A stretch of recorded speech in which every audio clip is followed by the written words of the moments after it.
Magandang araw guys. Diretso na tayo guys dito sa pasabog or mga revelation ni Attorney Harry Roque. Spokes. Na nakarating sa akin galing sa mga kaklasiko ng 17th Congress. Kung maalala nyo, ako naman po ay naging miyembro rin ng Kongreso at dahil dyan, marami naman tayong mga matalik na kaibigan na nagsasabi pa sa akin ng mga bali-balita. At ang balita na nakuha ko sa aking mga kaibigan ng 17th Congress ay magkakaroon daw ng coup dito sa darating na linggo at magkakaroon ng bagong speaker. Pause ko muna guys, yung revelasyon ni Attorney Harry Roque na magkakaroon ng coup is nanggaling sa mga kaklase niya doon sa 17th Congress. Siyempre, marami din siyang mga informant or resources sa mga informasyon. Ang hindi lang malinaw is military coup or congressional coup, di ba? Kasi kasunod nung sinabi niya is mapapalitan si Tambaluslos. So baka nito congressional coup, no? So magkakaisa yung mga lawmakers sa lower house na palitan yung speaker. Tuloy natin guys. Daw si Tambaluslos. Ayun, no? Now, of course, ang sinasabi nila, bali-balita, ang papalit daw itong si Albi Benitez ng Bacolod, no? At pag-usapan natin ito. Tama ba o hindi? Well, ewan po, no? Malalaman naman natin yan sa darating na linggo kung talagang matatanggal si Tambaluslos. Sana nga po.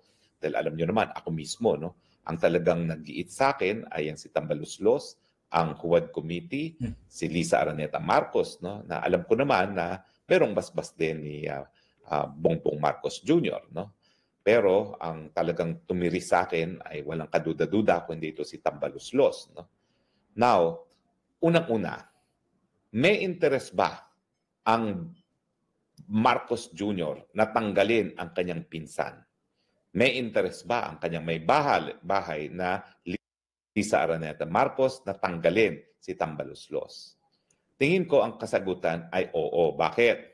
Kung mapapansin nyo, naghuhugas kamay itong si Marcos Jr. dito sa kababalaghang mga nangyayari sa mga flood control projects. At nung kailan lang, parang kahapon lamang, ang Executive Secretary, si dating Chief Justice Bersamin, nag-issue pa ng statement. Hoy, mga miyembro ng Kongreso, huwag niyong ibabaling ang sisi sa amin sa ekutibo dyan sa mga kababalaghan ng flood control project. Ibig sabihin, pause ko muna guys. Kung mapapansin natin na ito sinabi ko din doon sa mga previous content ko na mag-aaway yung executive tsaka legislative to. Ito na, 'di ba? Nagsisisihan na sila 'di ba? Yung mga nangyari dito sa flood control. Siyempre, hugas kamay ang mga yan. Nasasaktan talaga si Marcos Jr. dito sa mga flood control controversy dahil ang katotohanan, siya naman talaga ang dapat sisihin. Bakit? Unang-una, siya nagbigay ng suporta sa liderato ng Kamara de Representante. Sa katunayan po, sa kasaysayan ng Pilipinas, walang nagiging speaker na hindi binibigyan basbas ng presidente. So kung ano man ang patakaran na pinatupad ni Tambaluslos dyan sa Kamara, yan ay dahil sinuportahan ni Marcos Jr. na mag-i-speaker si Tambaluslos. Pangalawa, yung mga maanumalyang proyekto na naipasok sa National Expenditure Program, ang nag-propose niyan si Marcos Jr. DBM. Kung dumaan yan sa proseso, kahit papano, merong pag-aaral kung kinakailangan nga ba yung proyekto na yan, pero ang katunayan po niyan ay nanggaling pa rin sa Malacanang ang programa. Pero kung ang mga maanumalyang proyekto naman ay insertion na binago ng mga mambabatas, yan naman po'y mangyayari lamang kung merong basbas na speaker at merong basbas ng Committee on Appropriations Chair na si Zaldico na ngayon po ay di umano'y nagpapagabot sa Amerika. Pero sabi ni Congressman Garbin, hindi raw nagtatago. Ayaw lang magpakita. Kayo naman, iba yung ayaw magpakita sa nagtatago. So ngayon, the buck stops with the President. Pero ano ngayon ang asta ni Presidente Marcos Jr.? Abay, may paiyak-iyak pa na bakit daw ganyan ang ginagawa sa taong bayan. Nililusta yung pera ng taong bayan.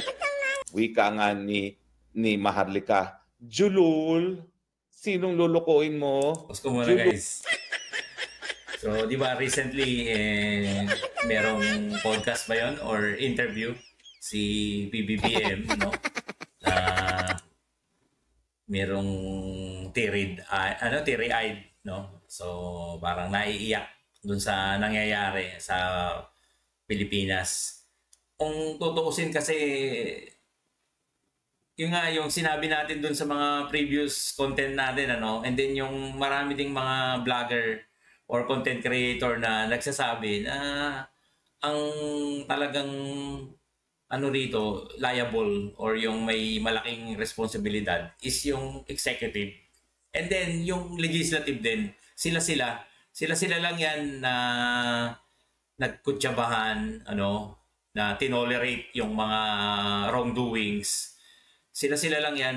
Kaya yung sisi nito is sa executive. Yung contractor, hindi natin sinasabi na wala silang pananagutan. Meron din silang pananagutan kasi kasama sila sa conspiracy, di ba? So yung executive, kasama na doon yung DPWH kasi under ng executive yun. And then yung DBM, di ba? And then dito naman sa legislative, yung lower house and maybe yung upper house din, may kinalaman, hindi natin sure. And then yung contractors, di ba? Magkakasama sila eh. Isang malaking parang sindikato, no? Yung nagkutsabahan. Tuloy natin, guys. Ang sisi, ibalik mo pa rin sa'yo, Marcos Jr. ang sisi sa flood control. Pero maibalik tayo. Anong interes ni Marcos Jr. at ni Lisa Aranate Marcos na tanggalin ng Tambaluslos? Walang interes nila, ayaw nila na silang masisi sa flood control. So hahanap sila ng Paul Guy. Ang gagawin nilang Paul Guy, speaker. Para magalit ang tao, kay speaker lamang at hindi sa kanila. Pause ko muna guys, may nakikita kasi ako rito na pwedeng ikabahala ni PBBM pag tinanggal si speaker, no? Siyempre, hindi natin maiaalis na maraming alam yan tungkol kay PBBM. Kung sakaling tanggalin yan, or maipit na si Tambaluslos, pwedeng kumanta yan, di ba? Pwedeng maglabas ng maraming mga baho na nalalaman dyan sa administrasyon. So, yun yung nakikita ko dito na isang pinoproblema ni PBBM. Dahil pag naipit si Tambaluslos, sigurado maglalabas yan ng mga nalalaman niya. At yun ang inaalala ni PBBM. Kumbaga, naiipit din ngayon si PBBM sa sitwasyon. Kasi, yun nga, natatakot siya na, ito opinion ko lang parang natatakot siya na pag inalis si Tambaluslos, yun na, pwedeng ibulgar na yung mga nalalaman niya, At yan yung konteksto na nagsabi si Bersamin, hoy, kayong mga kongresista, huwag yung ibaling sa ehekutibo ang sisi sa mga kababalaghan sa flood control project. So kung ganitong interes ni Marcos Jr., na talagang ayaw niyang mapasipa sa pwesto dahil alam niyang galit na ang tao dahil dito sa flood control na iskandalo, natural para maibsan ang galit ng taong bayan, ibabaling mo ang sisi sa iba. At in this instance, ibabaling mo ang sisi kay Speaker Tambaluslos. Pero make no mistake about it, hindi naman magagawa ni Tambaluslos yung mga kabalustugan nito kung hindi siya kampante na susuportahan siya ng Marcos Jr. At bakit naman alam ni Tambaluslos na susuportahan siya ni Marcos Jr.? Kasi nga, kinakailangan nila yung loyalty. Kinakailangan nila yung pirma ng mga congressman para mapa-impeach si Inday Sara Duterte. Pause ko muna guys. Sa madaling salita guys, magkakakutsaba talaga sila dyan. May kinalaman yung executive. Then itong mga taga-legislative din is nag-conspiracy sila dyan, conspired, para isakatuparan yung mga maitim nilang balak. O di ba? dahil binusog nila ang mga congressman ng 3 taon, hindi sila nakakuha, hindi sila nagkaroon ng problema ng pagkalap ng mga signatures para suportahan ang impeachment ni Inday Sara na nabasura na ngayon ng Korte Suprema. Sa tingin nyo ba, yung mga Luistro, mga Alonte, mga Alonto, hindi Alonte, Luistro, mga Adjong, mga, sino pa yan? Mga, yung chairman, Fernandez, mga Abante. Barbers. Tingin nyo ba magiging kasing bangis yan nung nakita natin sila sa Word Committee kung hindi dahil kampante sila, na binusog na sila. Kaya po pwede na silang maging matapat na aso para sa administrasyon. Di ba? Money talks. Kaya wag mong ibaling ang sisi. The buck stops with you. Pero ngayon, alam mo, napakalakas ng posibilidad na Ayun guys, na may mga posibilidad na mag-alsa yung taong bayan and mga people power itong administrasyon ni PBBM. Pero hindi naman natin hinihikayat yon na magkaroon ng people power, pero merong tendency kapag walang nakitang magandang resulta and improvement yung government ngayon, malamang magtuloy-tuloy yan, no? Baka may Indonesia tayo, di ba? So, tuloy natin guys. Ang mga Marcoses na matanggal si Tambaluslos kasi masyado na siyang mabaho. Masyado nang mabaho silang dalawa in tandem. At linilihis nila ngayon ang issue, ang sisi. Binabaling nila ang sisi kay Tambaluslos dahil alam nila baka ma-people power na sila. Now, ang tanong, bakit si Albi Benitez? Alam niyo si Albi, wala naman kami masamang tinatanong. Ito guys, yung parang bali-balita din, no, na papalit kung sakaling maalis si Tambaluslos sa pagka-speaker, papalitan daw nung Albi Benitez. Hindi ko kilala to, pero mayroong mga revelasyon dito si Attorney Spokes. Okay, aaminin ko po. In fact, nagpahiram pa sa akin yan ng eroplano siguro 2-3 beses nung ako'y kumakandidato para sa Senado at nagpapasalamat naman ako sa kanya. Pero kung titignan mo talaga, galit din ang tao sa online gaming, bakit Albi Benitez ang iupong speaker? Alam nating lahat na ang negosyo talaga ni Albi Benitez sa mulat-mula online gaming. Marami pala tong mga online gaming din, kung Albi Benitez na to. As per Harry Roque, no? Kasama na yan yung naging partner sila ni Congressman Arnie Tevez, no? So bakit siya? Well, dyan naman po papasok yung mga bibuwit na aking mga kaibigan sa 17th Congress. Apparently po, talagang ang nagpatakbo sa kanya bilang kongresista muli at hindi mayor dahil siya ay parang 1 or 2 term pa lang as mayor of Bacolod City, ay si Lisa Araneta Marcos. Na ang mga Araneta, meron po talagang ties sa Negros, dyan sa Bacolod, no? In fact, yung isang kongresista dyan medyo nagtampo sa mga Marcoses dahil ang inasahan nila na baka biglang tumakbo na kongresista si Lisa Araneta Marquez dun sa kanilang Marcos, dun sa kanilang distrito. Hindi naman nangyari, pero inasahan nila na baka magtangka ang Lisa Araneta Marcos at tumakbo doon. So bakit Albi Benitez? Dahil ang Albi Benitez naman, medyo mabigat din dalhin dahil mainit din sa mata ng taong bayan ng online gaming. Lalong-lalo na ginagawa nilang issue itong missing sa Bungero. Well, yun nga daw. Ang dahilan kung bakit hindi na siya tumakbo muli bilang mayor ay sinabihan siya ni Lisa Araneta Marcos, iwan mo na muna ang Bacolod, gagawin kitang speaker. So, may involvement pala dito si Coca, no? As per dito sa mga bugwit ni Spokes, di ba? Marami siyang mga resources Siyempre, maraming connection din yan. Yung mga kakilala niya dyan sa politika, di ba? So, marami siyang nakukuhang balita. So, ito pa lang si Coca, may kinalaman dito na gusto niyang maiupo na speaker yung Kong Albi na may mga online gaming. So tingin ko guys, kung kahit mawala si Tambaluslos, tapos ganito yung setup na yung iuupong speaker is malapit din sa admin. So malamang ganun din ang mangyayari dyan. Nagpalit lang ng tao, pero yung sistema, ganun pa din. Di ba? So dapat palitan na lahat. No? Resign all.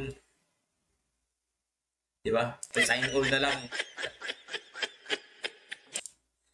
At kaya kahit anong baboy ang ginawa sa kanya ni Tambaluslos, linink siya doon sa isang illegal gambling activity, inexpose ang mga kwentong pribado tungkol sa kanyang pamilya para lang maudlot ang pagiging speaker, kampante siya na magdi-deliver ang Lisa Araneta Marcos sa kanyang pangako na magiging speaker siya. Ako, wala naman akong pakialam sa kung ano man ang sinong gustong maging speaker ni Marcos Jr. dahil kahit sino naman yan, magiging, naku, aso rin yan. Aso rin yan na masunurin kay Marcos Jr., no? Kahit sino pa yan. Pero kung ang pinag-uusapan ay kredibilidad at yung pagtitiwala ng taong bayan, mas bagay si Toby Tionco. Oo, dahil si Toby, pinakita niya yung pagiging independyente niya. Mismo siya ay kamag-anak din ni Marcos Jr. dahil ang kanyang asawa ay kamiyembro rin ng Romualdez clan. Mas gugustuhin ko na si Toby kasi nga mas magugustuhan siya ng taong bayan. Pero alam mo naman sa politika, a promise is a promise. Kaya mukhang ang iupo. And guys, no? So, yun nga, para sa akin kasi kung ako tatanungin, kung pwede lang alisin na yung Kongreso, no? 'Di ba? Pero siyempre kailangan nating sumunod sa Constitution, no? Siguro ang magandang gawin ng government is una, kailangan may managot dito sa mga corruption na nangyari tungkol dyan sa flood control. Hindi lang sa flood control, kasi maraming mga anomalya tayong nakita, no, for the past days or weeks or months dito sa administrasyon ni PBBM, di ba? Daming naglalabasan ng mga anomaly. Hindi lang dito sa DPWH, nandiyan yung sa DILG, di ba? Ang daming issue Andiyan yung PhilHealth, yung Maharlika Fund, dati pa yun. And then yung GSIS din, nandyan. Tapos itong online gaming, di ba? And then yung PCSO din, di ba? May issue din dun. Tapos foreign policy natin, sablay, di ba? Yung dispute natin sa China hindi madesisyonan ng maayos ng ating gobyerno. Yung policy natin is mukhang hindi effective, delikado yan. And then ano pa ba yung mga issue na yung gold reserve natin, di ba? And then itong ating national debt, no, yung utang 17 trillion. Aabot na ng 17 trillion. So maraming maraming mga issue sa government na masasabi natin na this is the result of an incompetent leaders.